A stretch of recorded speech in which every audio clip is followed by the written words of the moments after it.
Hey, this is Jason Morris here this morning with Real Estate Agents That Really Work, the Facebook group. I had some thoughts this morning I wanted to share with you, and I hope what I'm doing in the group's really helping you and helping your business. I really want to grow that group bigger. So if you know anybody that can benefit, please just add them to the group. This has been a big week for me. I just hired a new assistant, had to work on getting her trained and familiar with our paperwork. Her main job is going to be just to handle my mountains of paperwork and just help me be more organized with my systems and follow-ups and with my database. I literally have piles of paper sitting on my desk and sitting on the floor, and it just gets ridiculous some days. But I probably talked to 30 or 40 agents this week since I started that group, and I've talked to them about some of the stuff I'm doing in the group, my whole massive action plan for June, which is to take 30 new listings before the end of June. And I talked to a lot of them about stuff that they're doing. I've laid out my whole plan and work schedule, and if you didn't get it, there's a link in the group where you can download it. Right now, I've already got listing number 5 of 30 yesterday, and I have appointments to take number 6 and 7. So I feel like I'm on track to get 30 new listings in June. But there's one thing I've noticed that's set me apart from what the average agent's doing, and the average agent's doing that I've talked to, is I'm persistent.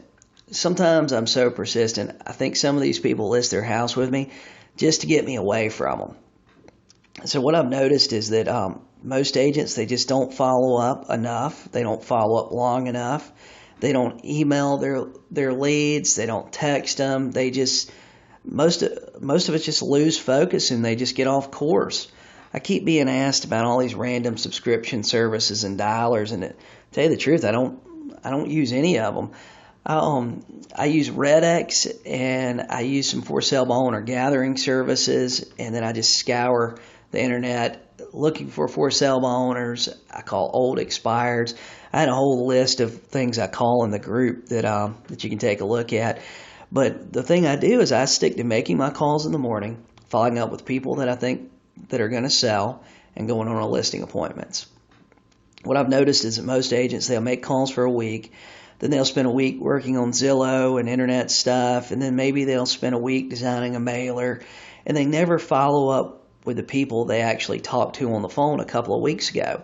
In the meantime, those people that really wanted to sell, they're still looking for an agent out there, and when that agent does call them back, they don't even know who they are.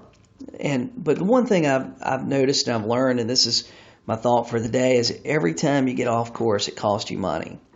Every time somebody approaches you with the next greatest idea or next product or the next thing that's going to make getting a listing easier, and then you spend a week researching it, it costs you money. But the bottom line is every morning I wake up and I don't make my calls and I don't prospect. Those people I was supposed to follow up with, they go list with a different agent that's not me, and I lose money.